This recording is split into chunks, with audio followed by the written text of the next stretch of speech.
Em nome do Pai, do Filho, do Espírito Santo. Amém. Ave Maria, cheia de graça, o Senhor é convosco.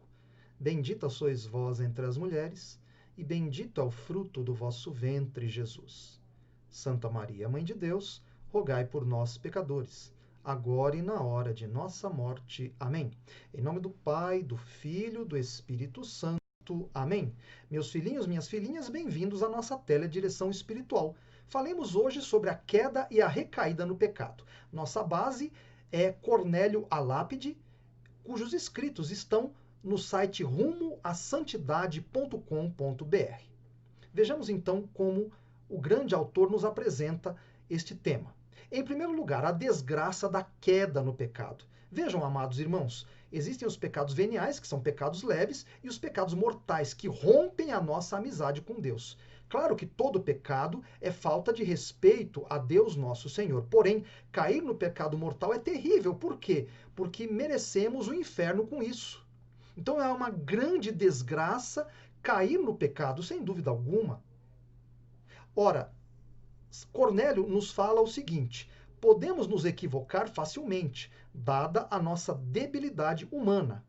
Porém, é uma coisa diabólica perseverar no erro. Podemos cair no pecado devido à nossa fragilidade? Infelizmente, sim. Agora, não devemos perseverar no erro, perseverar no pecado. Claro que não. Isto sim é fazer a vontade de Satanás em nossa existência. Então, podemos cair, mas busquemos a misericórdia de Deus.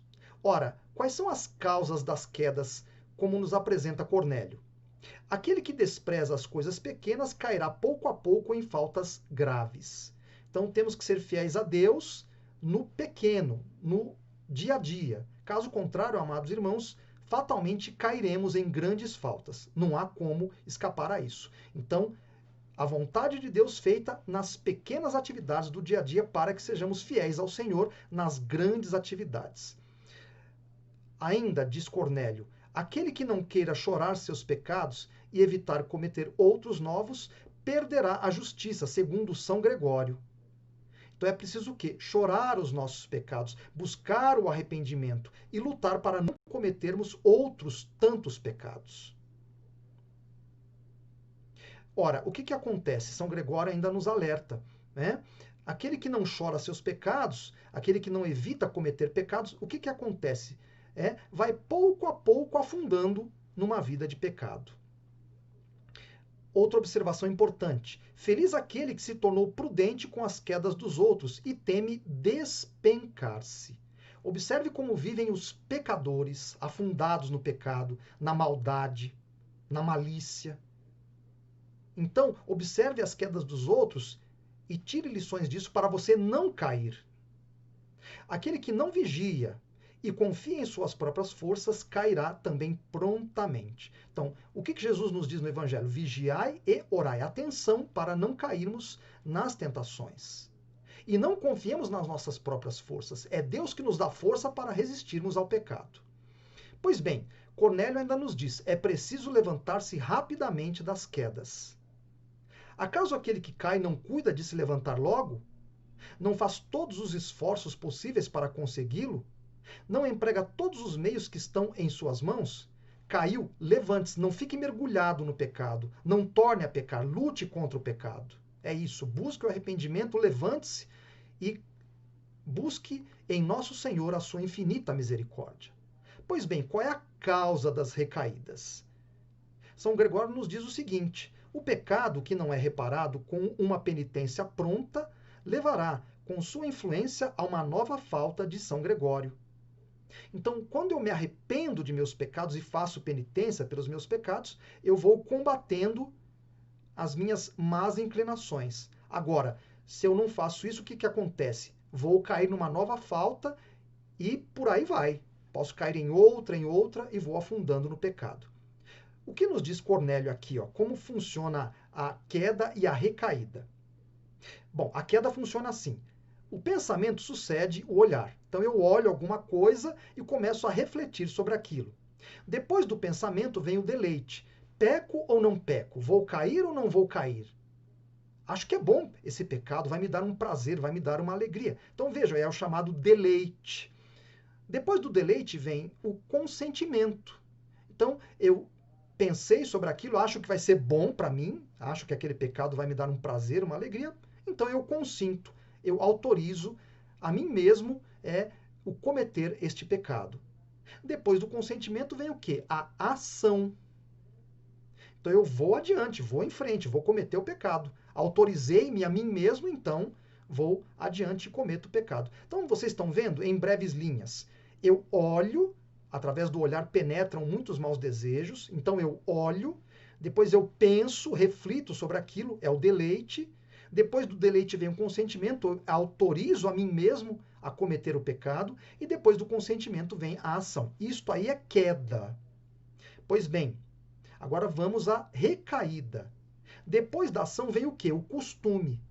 Eu me habituo àquele pecado. Então eu o cometo várias vezes. Estou me autorizando a cometê-lo diversas vezes. E prontamente o costume se transforma em necessidade. Então eu não vivo mais sem aquele pecado. Eu preciso daquele pecado na minha vida, daquele prazer, daquela pseudo-alegria que aquele pecado me dá. Então o costume se torna necessidade. E por fim, meus amados irmãos, vejam só o que acontece com a pessoa habituada ao pecado. E a necessidade leva ao desespero, seguido da impenitência final e da condenação. Então a pessoa, na hora da morte, se desespera. Nunca buscou Deus na sua vida, ou talvez tenha buscado e o tenha perdido. Então ela fica o quê? Desesperada. Vai morrer, vai prestar contas a Deus. Dificilmente uma pessoa que viveu a vida inteira em pecado se arrepende no final da sua vida. Muito difícil. Pode acontecer, mas é muito raro. Muito raro. Então a impenitência final. A pessoa permanece ali no pecado.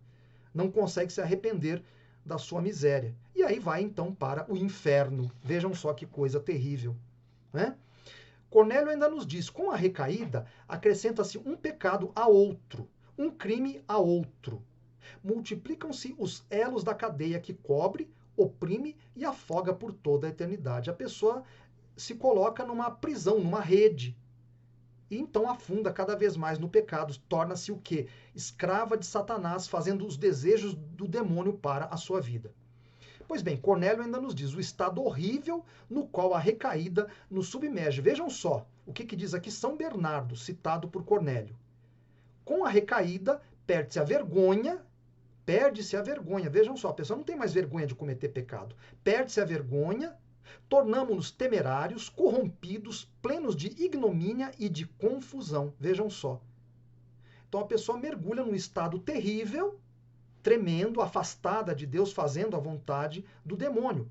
E não tem mais vergonha dos seus pecados. Esquece-se que Deus a está observando e pedirá contas a ela desses seus atos. A pessoa se esquece disso. Vejam o que diz ainda São Bernardo. Cai-se da terra firme no barro, do trono a uma cloaca. Vejam só, do céu ao inferno. Então a pessoa se rebaixa, vive num estado mais animalesco. Deixa de ter a sua dignidade humana, por assim dizer. Mancha a sua dignidade de ser humano, de filho de Deus. Vejam que situação horrível é esta do pecado constante. Vejam aí, né? Vejam só, e há pessoas, por exemplo, que são perdoadas por Deus, no entanto, voltam a recair no pecado, porque querem. Vejam aí que situação terrível. Então, são perdoadas, mas acabam buscando o pecado novamente. Pensando bem, acho que eu vou cometer mais um pecado uma vez, né? Eu preciso ter alegria, preciso ter prazer na minha vida. Vejam que situação horrível é essa. Então, o estado horrível da recaída é a pessoa se torna escrava do demônio. É isso. Não está fazendo a vontade de Deus, faz a vontade de Satanás.